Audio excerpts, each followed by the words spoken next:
I have a confession to make. I have printed off multiple armies without painting them. So let's fill this space with some Warhammer proxies. Will I be able to print and paint a force within a week? And what beast will I be using to complete this task? Well, you might look at the Ultraflex from Hegears. Full disclosure, Hegears have paid me for this, so consider this an advertisement for their complete printing ecosystem. First off, what creator will I be using to complete the task, and what was I going to print? I have had my eye on some Imperial Guard proxies for a long while now, but I have also been playing some Darktide lately. So a Heretic army does sound pretty damn good. Who makes a good Heretic Guard army? Onto my mini factory to see what they have on offer. And I stumbled onto Station Forge. They have some good packs, but I would like a vehicle as well and maybe some weapon teams. And there it was, RedMakers. Look at this. Turns out they have some Heretic Guardsmen called Renegade Deaths Division. And they also have a tank. So I contacted RedMakers and they were more than happy for me to show their models in this video. Now that we have the files, let's talk about this Hegears offering. The Ultraflex resin printer has some cool features such as heated tray, auto resin filling with the aid of this resin sensor that is magnetized and this resin gate that controls the flow. It even has a smart AI pilling force. I know this printer combo was sent to me for free, so you have to take my word as it is, but I genuinely believe this is a good printer. I wanted to start off with the core troops first, being the backbone of the small battle force. Consisting of a Death Commander and 8 Renegade Death Squads, I had a starter set in mind. After hitting print and being greeted by a successful plate of minis is always a good feeling, and I will never get over it. You cannot make me. These were the pre-supported models from RedMakers, and they peeled off the build plate really nicely. The details are a little muddy because of the liquid resin still on the surface of the prints, so let's get to the prints and the washing station. Hegears wash station is a little different from what is offered from other brands, and it is designed in such a way where you have limited contact with the isopropyl alcohol. And how does it do that? Well, they went with a 2-tiered bucket system, and once you fill up one bucket with your cleaning solution, you would then fill up the other bucket with the parts you want to be washed, and after that you would simply put the bucket with the cleaning solution and open this latch on top of the bucket and twist this knob. As the liquid drains into the other bucket, you would then close the knobby switchy thing and remove it. Once you have set the timer, it is time to sit back and enjoy the show. Whip that cream, baby, pour that sweet on me, baby, shade up, we can cook up, we can stir up, when we hook up, just you and me, whip that cream, whip that. After it is done, I would simply put the bucket with the parts on top of the empty bucket and open it up to drain it into the other one.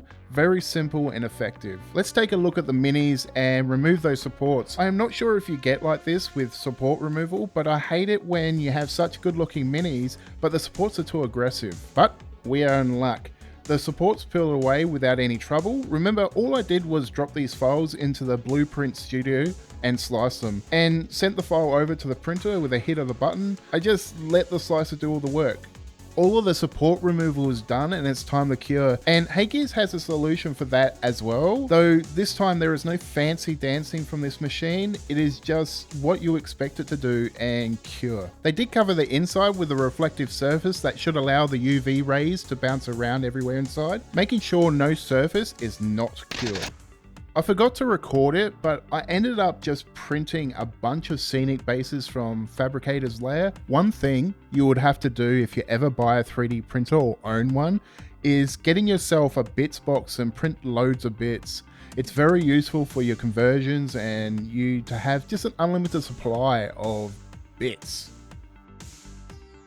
I think I've found the glue that I think works the best with 3D prints, and that is this Loctite super glue. It did well with holding the parts in place while they cured. Obviously, the heavier the part, the higher the chance of it falling off, but for guns and arms, it worked really well. I do still sand the bottom of the Mini's contact points to the base just to create a surface that the glue can grip to better, Might as well, it only takes a few extra steps and make sure you get a good bond.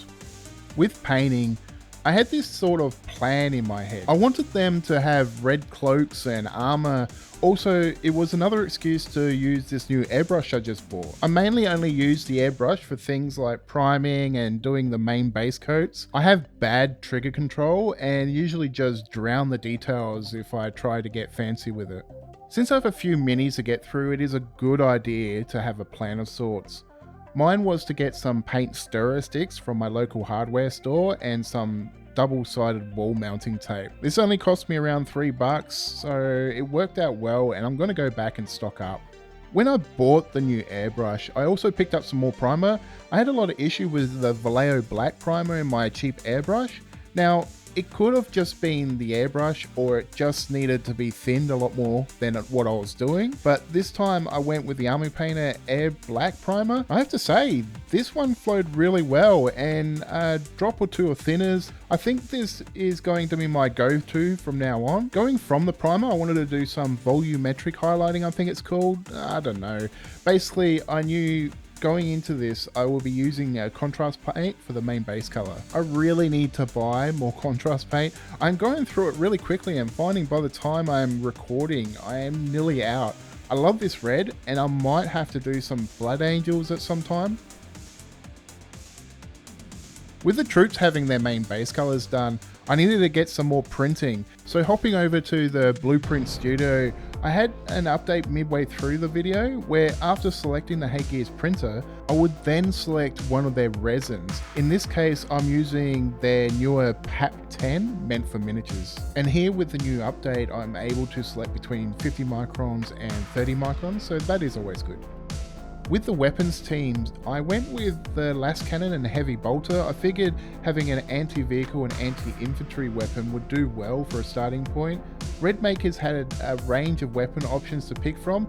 Did I make the right choice, or would you have picked something else? I mean, this is just a starting force, as I wanted to see how well I would go with painting them with all the details they have. And I mainly wanted this so I can replicate this many times over if I was to expand later on. After slicing the file, I was able to just use the inbuilt Wi-Fi and send it to the onboard memory to the Ultraflex printer. Made things a lot easier. Also having a print timer on the slicer so you don't have to keep checking on the print screen on the printer is kind of a nice touch. And I hope more companies do things like this. From first glance, they looked flawless. Again, I am never going to get over a successful print. After some addictive support removal, I wanted to test fit a few parts. This slave the Renegade Death Guard captured is actually the heavy weapons mounting system. Very grimdark. I could only imagine that being captured is a worse punishment. I still stand by the Dark Elder being the worst faction to get captured by, but this comes close. I am not going to lie to you, this was a headache to put together. It is one of those models where everything needs to be lined up perfectly, otherwise it just looks wrong. So many little parts that all support each other at the same time is frustrating, but it does look cool when it's all put together. Let me know if the weapons teams are needed compared to troops with more weapon options or just a tank. Finally got them all glued and they look just as good as the digital files. This is exciting because a battle force is starting to come together. What rules would I use for them? Are they a chaos faction, or would I run them as Imperial Guardsmen just with the faction flavor where they had turned away from the Emperor of Mankind? Heretic Guard would like me to tell you about some of the features of their new PAP 10 resin. It has exceptional detail with the smallest pillar diameter being 0.15mm and the smallest hole diameter being 0.18mm. And they have also said that it has no deformation after 3 years of indoor placement. I haven't tested it yet, but they said it's got high tensile and module strength. It comes in an ash grey colour, which is a really nice finish. This is my favourite model out of this whole build, the Heretic Tank, or also known as the Renegade Legendary Battle Tank. It is an upgrade kit from the RedMakers Legendary Battle Tank. I purchased all these files on their My Mini Factory store. I will link the description down below. It was actually kind of funny because RedMakers got back to me on my Instagram message after I had bought the files and said, "Oh, we would have given you a discount." Oh well, I don't mind supporting the other creators anyway. I just hope they expand on their Renegade models in the future. I had to print out around 4 to 5 plates. All of them turned out great, but with so many parts and I hadn't built a tank before, I was a little worried. I'm not sure if RedMakers have instructions somewhere, but I didn't find them. The Heretic upgrade kit for the tank looked freaking amazing. The printer managed to get all the chains in the makeshift armor. I am kind of blown away with how many details came out of this print. As before, I had to wash the parts. I usually go for around a 5-minute cycle time. Works well and seems to be the sweet spot. When I take the parts out of the wash bucket, this is when I like to remove the support. In the last video, I used hot water while taking off the support, but here I didn't feel like I needed to. They just peeled away with very little effort. On closer inspection, these parts look like they just were cut straight from the sprue. The details are great. Right here is when I will leave the prints to dry off before I cure the parts. It just stops extra white residue building up after the curing process. Curing time is the same 5 minutes I gave the washing time. No real reason for it other than it is just what I found worked best for me. Your mileage may vary. RedMakers really give you a lot of options. In the folder you had 3 pre-built options for adding the Heretic details to the tank, so I dragged all of them into the slicer. The only parts I know I will be using is the chain link fence up armored parts. Now came the daunting task of figuring out where all the parts glued together. I don't know what I was worried about. It just came together like I had built it before. That was good. You know when you like the look of a model, but when you see all the pieces for it and you are thinking to yourself, what am I doing?